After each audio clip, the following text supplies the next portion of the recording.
Hello aspirants, welcome back to our channel TNPSC central. இன்றைக்கான வீடியோவில் என்ன பார்க்க போகிறோன்னு பார்த்தோம்னா நோட் மேக்கிங்கோட இம்பார்ட்டன்ஸ் தான் பற்றி பார்க்க போகிறோம். இப்போ அது வீடியோ பார்க்குறதுக்கு முன்னாடி இப்போ தான் நம்ம சேனலில் ஃபர்ஸ்ட் டைம் பார்க்குறீங்கன்னா நம்ம சேனலில் group 1 related group 1 mains related கண்டென்ட்லாம் போஸ்ட் பண்ணிகிட்ருக்கோம்.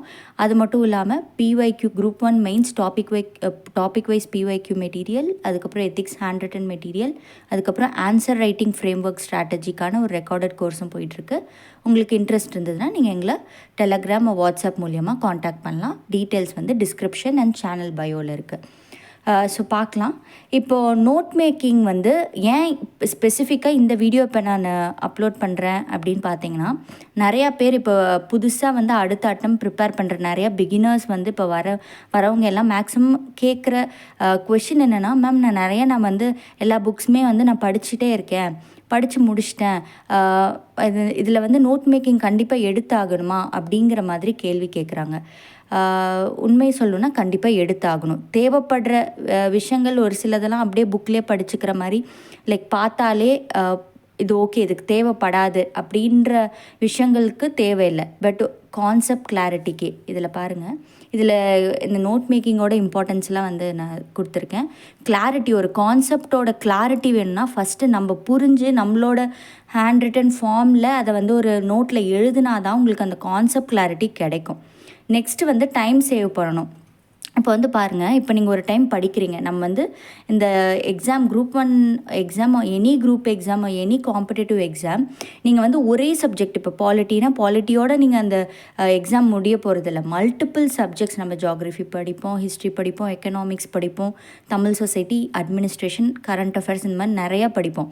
ஸோ இந்த மாதிரி எல்லா சப்ஜெக்டும் சேர்ந்து கம்பைன் பண்ணி ஒரே டைமில் ஒரு டெஸ்ட்டாக நம்ம வந்து எழுதுகிறப்போ உங்களுக்கு வந்து நோட்ஸ் வந்து கண்டிப்பாக தேவை. ஏன்னா நீங்கள் லாஸ்ட் மினிட்ல போய் எல்லா புக்ஸையும் நீங்கள் எடுத்து எந்த பேஜில் இருக்குதுன்னு உங்களுக்கு தெரியாது. அதுக்கு நீங்கள் வந்து எல்லாத்தையும் கம்பைல் பண்ணி ஒரு கன்சாலிடேட் பண்ணி இது ஒரே பிளேஸ்க்கு கொண்டு வந்தீங்கன்னா தான் உங்களால் டைமை சேவ் பண்ண முடியும். ஓகேங்களா? அதுக்கு கண்டிப்பாக நம்ம நோட்ஸ் எடுத்து தான் ஆகணும். அப்புறம் அந்த சிலபஸ் பெருசாக இருக்கனாலே கண்டிப்பாக நம்ம அதை வந்து நம்ம பெருசாக இருக்குது அப்படிங்கிற அந்த சுமையை கம்மி பண்ணுறதுக்கு வந்து நம்ம வந்து நோட் மேக்கிங் தான் வந்து ஹெல்ப் பண்ணும். Next repeated revision. நீங்கள் வந்து ஒரு டைம் இந்த எக்ஸாமை பொறுத்த வரைக்கும் யார் அதிகமாக ரிவைஸ் பண்ணி யார் அதிகமாக ப்ராக்டிஸ் பண்ணுறாங்களோ அவங்களுக்கு தான் இந்த எக்ஸாம் வந்து கிளிக் ஆகும். ஓகேங்களா? ஸோ ரிப்பீட்டட் ரிவிஷன் பண்ணணுன்னா நம்ம ஒரே இடத்துல ஒரு நோட்ஸ் இருக்கணும். அப்போ தான் ரிப்பீட்டடாக ரிவைஸ் பண்ண முடியும். ஓகேங்களா? Next answer writing practice. மெயின்ஸை பொறுத்த வரைக்கும் பார்த்தீங்கன்னா, நீங்கள் வந்து ஒரு விஷயத்தை நீங்கள் வந்து ஒரு கான்செப்டை படிக்கிறீங்க, அந்த கான்செப்டை படிச்சுட்டு நீங்கள் வந்து ஒரு நோட் மேக்கிங் எழுதுகிறப்போ சைக்காலஜிக்கலாக உங்கள் மைண்டு வந்து இந்த ஆன்சர் ரைட்டிங் ப்ராக்டிஸ்க்குள்ளே போயிடும்.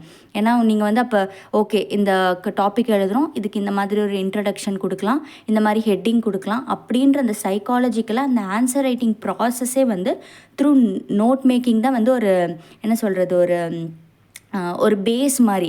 இந்த நோட் மேக்கிங்கில் மூலியமாக தான் வந்து இந்த ஆன்சர் ரைட்டிங்கிற ஒரு ஸ்ட்ரக்சர் வந்து எவால்வ் ஆகும். ஸோ கண்டிப்பாக ஆன்சர் ரைட்டிங் ப்ராசஸ்க்கு சப்போர்ட் பண்ணுறதும் நோட் மேக்கிங் தான். கண்டிப்பாக நீங்கள் நோட் மேக்கிங் எடுத்து தான் ஆகணும். நோட்ஸ் எடுத்தால் மட்டும்தான் நம்மளால் இந்த எக்ஸாமை கிளியர் பண்ண முடியும். நான் உங்களுக்கு வந்து இதுக்கு ஒரு சாம்பிளும் நான் உங்களுக்கு காட்டுறேன், எப்படி நோட்ஸ் மேக் பண்ணலாம் அப்படிங்கிறதுக்கு காட்டுறேன். அதுக்கு முன்னாடி நோட் மேக்கிங்லாம் பண்ணுறதுக்கு முன்னாடி மேம் வந்து ஒரு டாபிக் படிக்கிறோம், எப்படி நோட்ஸ் எடுக்கிறது, எங்கேருந்து எடுக்கிறது, அப்படியே பாயிண்ட்ஸ் எழுதுறேன் அப்படின்ற மாதிரியெல்லாம் எல்லாருக்குமே இருக்கும். எனக்கும் இந்த பிகினிங் ஆஃப் த ப்ரிப்பரேஷன் அப்படி தான் இருந்தது. ஸோ அதுக்கு நம்ம கண்டிப்பாக ப்ரீவியஸ் இயர் கொஷின்ஸை பார்த்தா மட்டும்தான் எந்தெந்த மாதிரி ஆங்கிளில் கொஷின்ஸ் கேட்டிருக்காங்கன்னு தெரியும். அந்த ஆங்கிளில் நம்ம புக்கில் இந்தந்த கான்செப்ட்ஸ் கேட்டிருக்காங்க, ஸோ இந்த ஆங்கிளில் நம்ம வந்து கொஞ்சம் நல்லா டீட்டெயில்டாக எடுக்கணும் அப்படின்ற விஷயம் வந்து பேஸாக இருக்கக்கூடியது ப்ரீவியஸ் இயர் கொஷின்ஸ் தான். ஸோ ப்ரீவியஸ் இயர் கொஷின்ஸை நோட் மேக்கிங்க்கு முன்னாடி எப்பயுமே நம்ம ஃபஸ்ட்டு பண்ண வேண்டியது நம்ம சோர்ஸ் புக் எடுத்துக்கணும், ஒரு பவுண்ட்ரி ஃபிக்ஸ் பண்ணிடணும். சோர்ஸ் எடுத்துகிட்டு அதுக்கப்புறம் ப்ரீவியஸ் இயர் கொஷின்ஸை பார்த்துட்டு அதுக்கப்புறம் அந்த பர்டிகுலர் கான்செப்டை படிக்கணும். ஓகேங்களா? இதுதான் நோட் மேக்கிங்க்கு முன்னாடி இது 2 பண்ணிங்கன்னா தான் உங்களோட எல்லாமே நம்ம நோட் மேக்கிங் பொறுத்த வரைக்கும் எல்லாமே டம்ப் பண்ணாமல் தேவையானதை மட்டும் எக்ஸ்ட்ராக்ட் பண்ணி நம்ம நோட் மேக்கிங் பண்ணுறதுக்கு ஈஸியாக இருக்கும். இப்போ வந்து பார்க்கலாம்.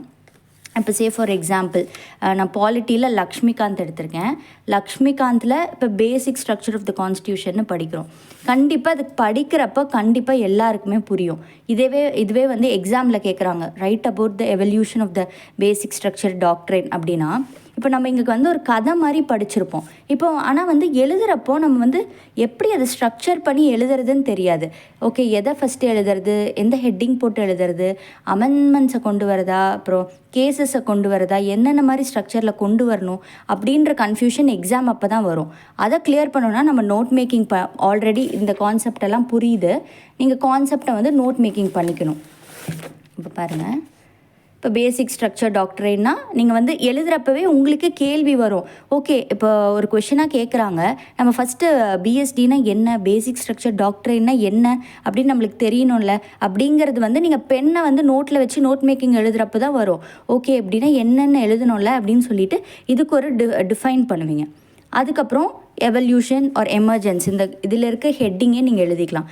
எழுதிட்டு நீங்கள் ஒவ்வொன்றா படிக்கிறப்போ இங்கே பாருங்கள், இந்த கோலக்நாத் கேஸ் பற்றி இது ஃபுல்லாக கொடுத்துருக்காங்க. ஓகேங்களா, இதை வந்து நம்ம கன்சாலிடேட் பண்ணி நம்மளுக்கு புரிஞ்ச விதத்தில் வந்து நீங்கள் வந்து குட்டியாக இப்படி ஒரு 3 பாயிண்ட்ஸில் கொண்டு வருது.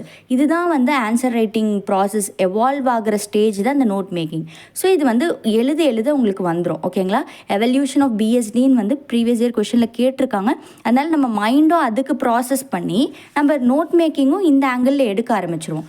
இதை வந்து இங்கே பாருங்கள், ஒரு ஸ்டோரி மாதிரி பேராகிராஃபாக இருக்கிறது உங்களுக்கு ஈஸியாக இருக்கா, இல்லை இந்த மாதிரி வந்து லைக் ப்ரெசன்டேஷன் அதாவது ஒரு ஸ்ட்ரக்சர்ட் ஃபார்மேட்டில் எழுதுகிறப்போ இந்த கஷ்டமாக நம்மளுக்கு புரியாமல் இருக்கிறது கூட நம்ம வந்து இந்த ஆங்கிள் எப்படி அரேஞ்ச் பண்ணி ஸ்ட்ரக்சர்டாக எழுதுகிறப்போ நம்மளுக்கு கண்டிப்பாக கான்செப்ட் புரிஞ்சிடும். இது பாருங்கள், இது வந்து ஃபுல்லாக நம்ம இது வரைக்கும் இருக்குது. இதை வந்து படித்து முடிக்கிறதுக்கே ஒவ்வொரு டைம் இது வந்து என்ன தான் இப்போ படித்தாலும் ஒரு வாரத்துக்கு அப்புறம் வந்து ரிவைஸ் பண்ணுறப்ப திரும்ப மறந்துடும். ஏன்னா வந்து இது வந்து லைக் லா ரிலேட்டட் திங்கிறனால லைக் நம்ம ஒரு ஜென்ரலிஸ்ட்டாக நம்ம லா பேக்ரவுண்ட் இல்லாதவங்களுக்கு கண்டிப்பாக வந்து இதை திரும்ப படித்தா மட்டுமே வந்து இது நம்மளுக்கு கிளாரிட்டி கிடைக்கும். அப்போ திரும்ப மறுபடியும் புதுசாக படிப்போம். பட் இந்த மாதிரி நோட் மேக்கிங் பண்ணி வச்சுருந்தோம்னா நம்மளுக்கு ஈஸியாக இருக்கும். நம்மளுக்கு வந்து வேர்ட்டிக்கலாக நம்ம மைண்டும் அதுக்கு ஏற்ற மாதிரி அலைன் ஆகிருக்கும். ஸோ தட் வந்து இந்த எவல்யூஷனுங்கிறது இதிலிருந்து இது வரையும் மட்டும்தான், என்னென்ன வரும் ஹெட்டிங் அப்படிங்கிறதும் உங்களுக்கு மைண்டில் ஃபிக்ஸ் ஆயிரும். ஸோ இந்த மாதிரி வந்து நோட் மேக்கிங் பண்ணுங்கள். ஓகேங்களா, நோட் மேக்கிங் பண்ணாமல் ஜஸ்ட் ஒரு ஸ்டோரி புக் மாதிரி படிக்காதீங்க. இதெல்லாம் பாருங்கள், இப்போ எலமெண்ட்ஸ் இந்த மாதிரி விஷயங்கள்லாம் கூட நீங்கள் எழுத தேவையில்லை. ஏன்னா இது வந்து பாயிண்ட் ஃபார்மேட்லேயே இருக்குது. நீங்கள் டக்குன்னு ஓகே 20 பாயிண்ட் இருக்கா, 20 என்ன அப்படின்னு நீங்கள் மைண்டில் வச்சுக்கிட்டா கூட போதும். பட் இந்த மாதிரி விஷயங்கள்லாம் வந்து அடிக்கடி நம்ம வந்து மறக்கக்கூடியது. திரும்ப எப்போ படித்தாலும் ஒரு டைம் 2-3 டைம் படித்தா தான் இந்த கான்செப்ட் திரும்ப புரியுதுன்னா கண்டிப்பாக நீங்கள் வந்து இந்த மாதிரி நோட் மேக்கிங் எடுத்து தான் ஆகணும். ஓகேங்களா, ஸோ இப்போ வந்து நீங்கள் நோட் மேக்கிங் பண்ணுறப்போ இன்னொன்று என்ன ஆகும்னு பாருங்கள். இப்போது ஃபார் எக்ஸாம்பிள் பார்லிமெண்ட்ரி சிஸ்டம் பற்றி நோட் மேக்கிங் பண்ணுறீங்க. ஓகேங்களா, இப்போ வந்து நோட் மேக்கிங் பண்ணுறப்போ இது உங்களுக்கு தெரியுது, ப்ரீவியஸ் இயர் கொஷனில் வந்து ஃபீச்சர்ஸ் ஆஃப் த பார்லிமெண்ட்ரி கவர்மெண்ட்னு கொஷின் கேட்டிருக்காங்க. அப்படின்னா நீங்கள் நோட் மேக்கிங்கில் என்ன பண்ணணும், ஃபீச்சர்ஸ் ஆஃப் த பார்லிமெண்ட்ரி சிஸ்டம்க்கு உங்களுக்கு நோட்ஸ் தேவைப்படுது. அப்படிங்கிறப்போ ஃபீச்சர்ஸ் ஆஃப் த பார்லிமெண்ட்ரி சிஸ்டம்னு கவர்மெண்ட்னு எழுதுகிறப்பவே உங்களுக்கு தோணும், ஓகே ஃபஸ்ட்டு பார்லிமெண்ட்ரி சிஸ்டம்னா என்ன அப்படின்னு உங்களுக்கே டவுட் வரும். அப்போ நீங்கள் வந்து ஒரு கிளாரிட்டியோடு படிப்பீங்க. ஸோ படிக்கிறப்ப ஜென்ரலாக படிக்காமல் ஓகே பார்லிமெண்ட்ரி சிஸ்டம்னா என்னென்னு உங்களே நீங்கள் கேள்வி கேட்பீங்க. அப்போ திரும்ப புக்கை படிக்கிறப்போ உங்களுக்கு ஒரு பாயிண்ட் கிடைக்கும். இது எல்லாமே பாருங்கள் சோர்ஸ் புக்லேயே இருக்குது. நம்ம தேவையில்லாமல் போய் நெட்லலாம் சர்ச் பண்ண தேவையில்ல. அதுக்கு தான் ஃபஸ்ட்டு வந்து சோர்ஸை ஃபிக்ஸ் பண்ணிக்கணும். சோர்ஸை ஒரு ப்ராப்பரான ஒரு ஸ்டாண்டர்ட் சோர்ஸை ஃபிக்ஸ் பண்ணிவிட்டு பிஒய்க்யூவை பார்த்துட்டு அப்புறம் நோட் மேக்கிங் பண்ணுறப்ப நம்ம புக்கும் ஒரு கிளாரிட்டியோடு படிப்போம். எந்த பாயிண்ட்டும் வந்து லைக் அசால்ட்டாக படிக்காமல் எல்லா பாயிண்ட்டுக்குமே ஒரு ரெஸ்பெக்ட் கொடுத்து இது இந்த இடத்துல எழுதலாம், இது இந்த இடத்துல நம்ம பாயிண்ட்டாக யூஸ் பண்ணலாம், இந்த ஆர்டிக்கல் நம்ம கோட் பண்ணலாம் பாக்ஸ் கண்டென்ட்டாக அப்படின்னு வந்து ஒரு இன்ட்ரெஸ்ட்டோடு படிக்கிறப்போ நம்மளுக்கு படிக்கிறப்போ போர் அடிக்காது. ஓகேங்களா, இந்த மாதிரி வந்து கேபினட் சிஸ்டம்னு சொல்லியிருக்காங்க, ஐவர் ஜெனிங்ஸ், அந்த மாதிரி வந்து நீங்கள் கோட் கூட பண்ணிக்கலாம். நீங்கள் நோட் மேக்கிங் பண்ணுறப்போ உங்களுக்கு யூஸ்ஃபுல்லாக இருக்கும். ஓகேங்களா, ஸோ எந்த விஷயம் பண்ணாலுமே எந்த சப்ஜெக்ட் படித்தாலுமே சரி கண்டிப்பாக நோட் மேக்கிங் பண்ணணும். ஓகேங்களா, நோட் மேக்கிங் பண்ணால் தான் நம்மளால் ரிவைஸ் பண்ண முடியும். Multiple revisions before the mains நீங்கள் கண்டிப்பாக மினிமம் 6 ரிவிஷன்ஸ் அது பண்ணியிருக்கணும். அப்போ தான் உங்களுக்கு அந்த பேசிக் வந்து நல்லா ஸ்ட்ராங்காக வந்து அந்த பேசிக் ஸ்டாட்டிக் கான்செப்ட் வந்து ஸ்ட்ராங்காக மைண்டில் ஃபிக்ஸ் ஆகும். நீங்கள் எந்த இடத்துல வேணாலும் என்ன சொல்கிறது, கான்செப்டை வந்து சோஷியல் இஷ்யூஸில் கோட் பண்ணலாம், சோஷியல் இஷ்யூஸில் பாலிட்டி கான்செப்டை கோட் பண்ணலாம். இப்படி லிங்க் பண்ணி கோட் பண்ணுற விஷயங்கள்னால தான் வந்து நம்மளுக்கு ஸ்கோர் வந்து அதிகமாக கிடைக்கும். அப்படி வரணும்னா நம்ம மல்டிபிள் ரிவிஷன் பண்ணோன்னா கண்டிப்பாக நம்ம நோட் மேக்கிங் பண்ணணும். ஸோ கண்டிப்பாக நோட் மேக்கிங் பண்ணுங்கள். பிகினர்ஸாக இருந்தீங்கன்னா கண்டிப்பாக நோட் மேக்கிங் பண்ணுங்கள். அவசரப்படாதீங்க. டக்குன்னு நம்ம முடிச்சு டக்குன்னு இந்த ப்ராசஸை விட்டு வெளியில் வரணும்னு நினைக்காதீங்க. நீங்கள் வந்து ரொம்ப இன்ஸ்டண்ட்டாக அவசரப்பட்டிங்கன்னா நம்ம ஏதாவது ஒரு, ஏன்னா இது 3 ஸ்டேஜ் எக்ஸாமுங்கிறனால ஏதாவது ஒரு ஸ்டேஜில் நம்ம வந்து கீழே விழுந்துடுற மாதிரி ஆயிரும். அதனால் பொறுமையாக ஸ்டார்ட் பண்ணுறப்பே பொறுமையாக நிதானமாக ஸ்ட்ராங்காக ஸ்டார்ட் பண்ணுங்கள். சீக்கிரம் முடிக்கணுமே அப்படின்னு ஸ்டார்ட் பண்ணாதீங்க. அந்த கான்செப்ட் சீக்கிரம் புரியணுமே அப்படின்னு வந்து நினைக்க ட்ரை பண்ணுங்கள். அப்போ தான் நம்மளால் இந்த ப்ராசஸை வந்து என்ஜாய் பண்ணி கம்ப்ளீட் பண்ண முடியும். இதாக இருக்கட்டும், எக்ஸ்பீரியன்ஸ்டு கேண்டிடேட்டாக இருக்கட்டும், கண்டிப்பாக நோட் மேக்கிங் பண்ணி படிச்சிங்கன்னா உங்களால் ஈஸியாக கிளியர் பண்ண முடியும். கான்செப்டும் ஈஸியாக புரிய ஆரம்பிக்கும். ஓகேங்களா? உங்களுக்கு நம்ம சேனல் பிடிச்சிருந்தா லைக் பண்ணுங்கள், ஷேர் பண்ணுங்கள், சப்ஸ்கிரைப் பண்ணுங்கள். தேங்க்யூ.